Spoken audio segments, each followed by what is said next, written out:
Welcome back. This is video number 5. Section 28. Past temperatures higher than now. At times in the past, temperatures have been higher than they are now.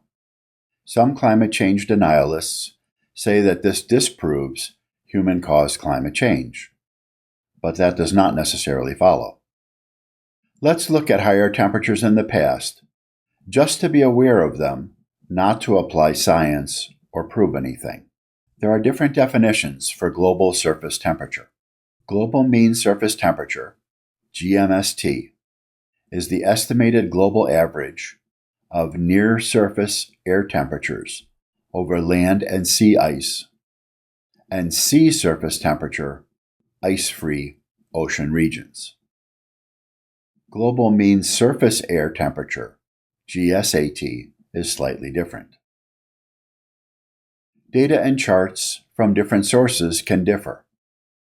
Charts generally show the temperature anomaly or departure from some reference value, an average over some reference period of decades. But the reference value might not be stated. It is difficult to compare numbers from different graphs, so we will only try to get within 1 degree Celsius. This is a plot of annual global averages of measured temperatures since 1850. Recent temperature is about 1.1 degrees Celsius warmer than 1850, but there is a lot of scatter. Notice from the 4 red and blue solid trend lines that trend lines are tricky and require disclosure of the period involved.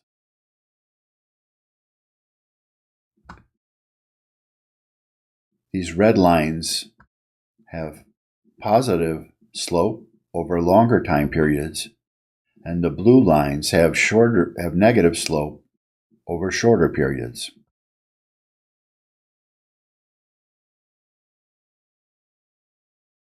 Beware of climate change deniers cherry-picking certain decades and making false extrapolations.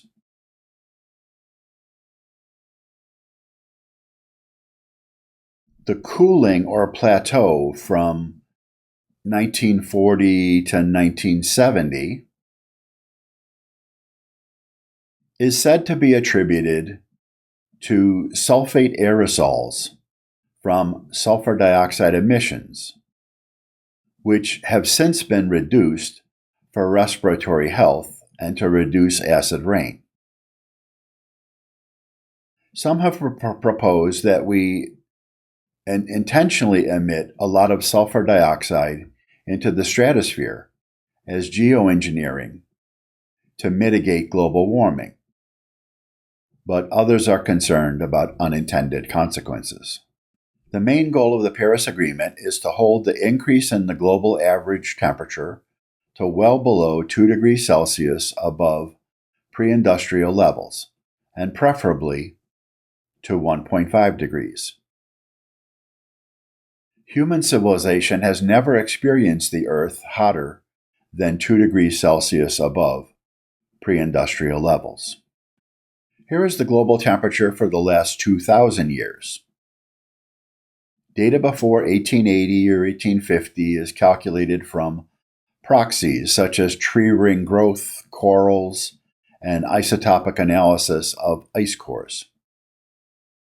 Recent temperature is about 1.2 degrees Celsius warmer than 2,000 years ago. Antarctica reached its current position roughly around 35 million years ago, acquired a polar ice cap around 30 million years ago, and was covered with ice by 10 million years ago. Analysis of gas within ice cores gives scientists a proxy for Antarctic temperature over the last 800,000 years.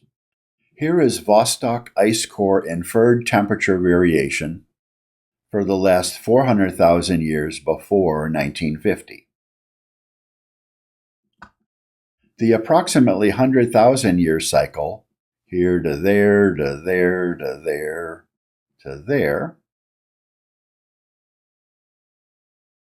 is due to known periodic changes in Earth's orbital eccentricity, axial tilt, and precession, called Milankovitch cycles, which vary the amount of sunlight hitting either the entire Earth or the northern hemisphere continents.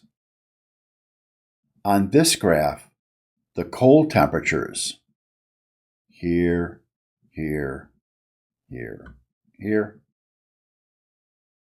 correspond to Ice Age glacial periods, and warm temperatures, now and here, correspond to interglacial periods. On the far right, here, we are in a warm interglacial period. We would seem to have been at a temperature peak plateau for the last 11,000 years. This is different than the three prior peaks, here, and here, which rose relatively rapidly and then relatively quickly began to decline. But it's similar to the fourth prior peak here. I don't know exactly why we are in a prolonged plateau, but the Milankovitch cycles seem to exhibit a beat pattern of three similar narrow peaks, then one broader peak.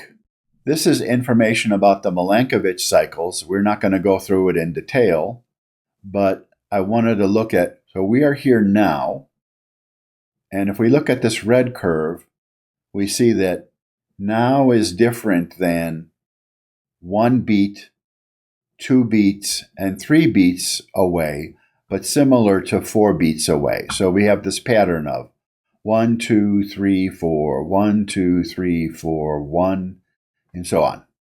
If the ice core data accurately reflects the Earth's temperature, then temperature was about 2 degrees Celsius warmer than pre-industrial levels about 125,000 years ago. For several thousand years, sea level was more than 5 meters higher than today.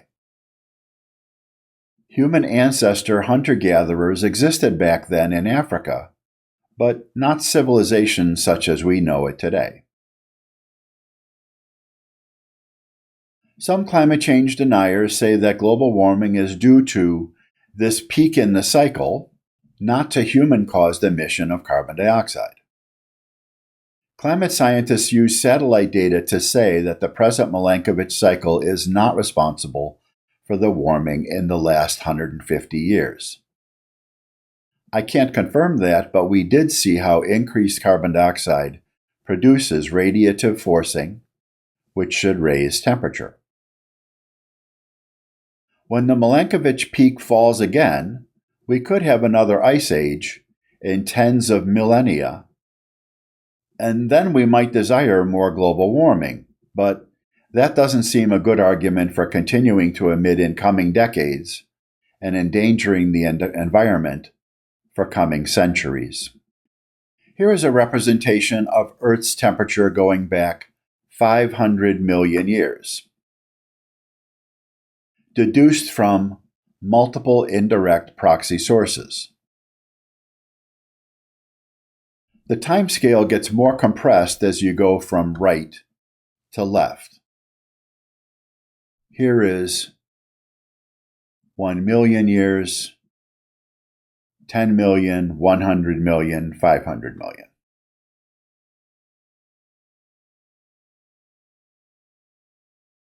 You can see the Milankovitch cycles in the blue curve for the most recent million years. The two dots at the far right are projections for 2050 and 2100, assuming some level of continued emissions. Here is an expansion of the last 200,000 years. Looking at the red curve on the far right, inside the blue spiky curve, the period from 4 to 10,000 years ago, say here to here, was as hot as today, here, and not caused by human industrial emission. However, only one short period here, in the last 3 million years, was as hot as projected for 2050.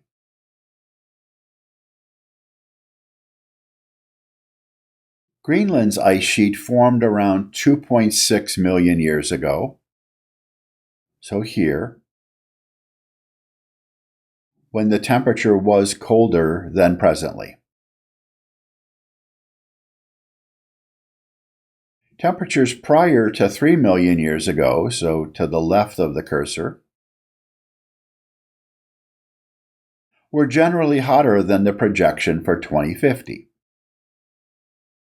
3 million years ago, early human ancestors existed in Africa, so human bodies could survive 2050 temperatures if they have adequate water, food, shelter, etc.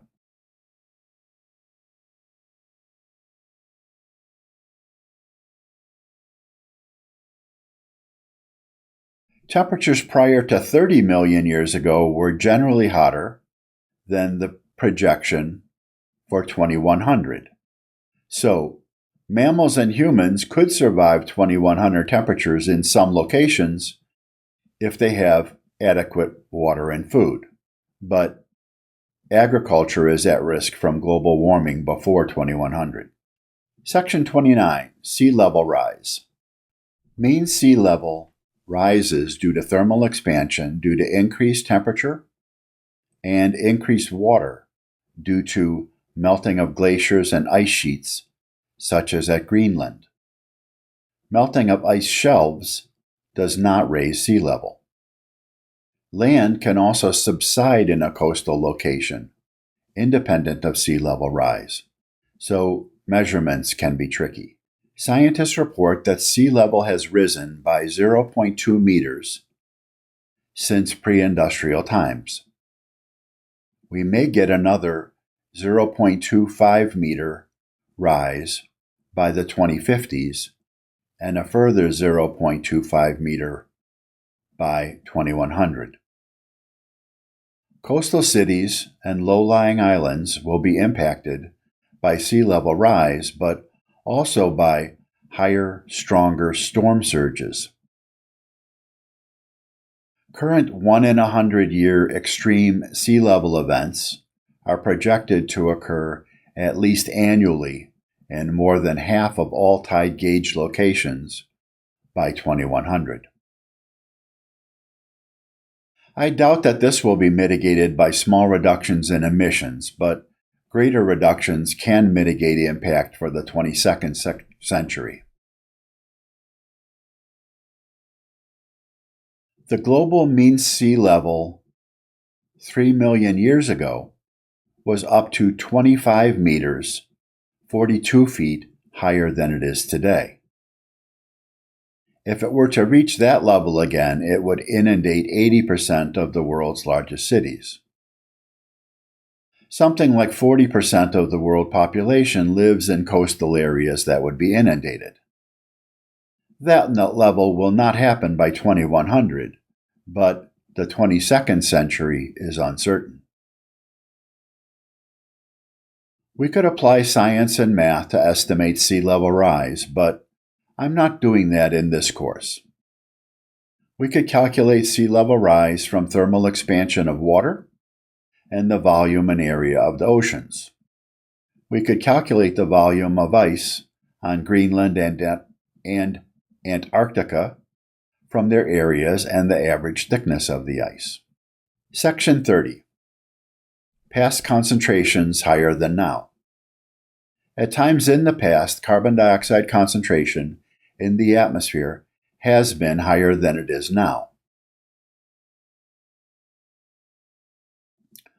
Some climate change denialists say that this disproves human-caused climate change, or that higher concentration will be good for agriculture, but this does not necessarily follow. Let's look at higher concentrations in the past just to be aware of them, not to apply science or prove anything. Here are the measured or inferred atmospheric carbon dioxide and methane concentrations and the calculated radiative forcings from year 1000 to 2000. The increase after 1800 is said to be human-caused. Here is the carbon dioxide concentration for the last 40,000 years. We had been at a high concentration before our industrial emissions. Here are the temperature and carbon dioxide concentration for the last 400,000 years before 1950, due to the Milankovitch cycles. Higher temperature and higher carbon dioxide concentration are well correlated. We can't prove it from this graph, but climate scientists say that temperature increases drove these increases in carbon dioxide, not the reverse. Carbon dioxide solubility in the oceans decreases with increased ocean surface temperature. The ocean releases carbon dioxide when temperature increases. This is a positive feedback effect. The released carbon dioxide then increases temperature, but it's a small effect, not a runaway effect.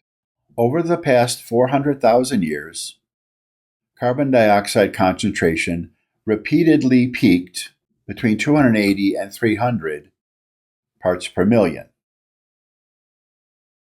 280 parts per million was our pre-industrial concentration. Climate scientists say, and to me it seems likely, that the present 420 parts per million was human-caused, not due to the present Milankovitch cycle. Although it is unfortunate that we emitted so much greenhouse gases while we were at the Milankovitch peak. Here are the last 800,000 years, all well below the present 420 parts per million. The present carbon dioxide concentration is higher than it has been in the last 2 million years.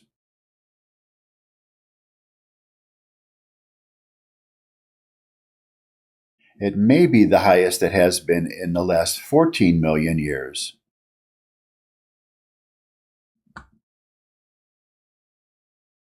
Though levels may have been similar 3 to 3.3 million years ago. Here is the carbon dioxide concentration for the last 500 million years. Carbon dioxide concentration has been higher, often much higher, than present levels for most of this period until 3 million years ago. There have been geochemical processes that take carbon dioxide out of the atmosphere, but these are extremely slow and they will not help us now. Though carbon dioxide concentration has been higher in the past, one source says that the current rate of increase of the concentration of carbon dioxide, and so perhaps the rate of increase of temperature, is unprecedented over the last 55 million years. But another source puts this at 22,000 years. So I don't know. Section 31, Oceans and Carbon Dioxide. Oceans are a huge reservoir of dissolved carbon dioxide, which dissolves readily in water.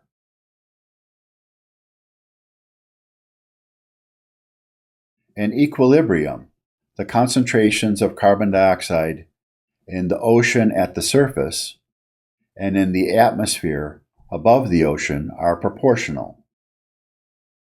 This is a form of Henry's law. The solubility constant decreases with ocean temperature. Increased temperature increases the energy of each molecule, making it easier for molecules to escape to the atmosphere. The oceans source carbon dioxide to the atmosphere in warm seas, where solubility is lower, such as these red areas, and sink carbon dioxide from the atmosphere in cold seas, where solubility is higher, these dark blue and purple areas. When Earth temperature increases in the Milankovitch cycle, the oceans source more carbon dioxide into the atmosphere. When Earth temperature decreases in the Milankovitch cycle, the oceans sink more carbon dioxide from the atmosphere. Each degree Celsius change resulted in a 6 to 10 part per million change in atmospheric carbon dioxide. This transfer of carbon dioxide has positive feedback on temperature, but weak, not runaway. Cold ocean regions sink the excess carbon dioxide that we emit into the atmosphere, but only slowly, over hundreds of years, and with reduced effect with increased temperature.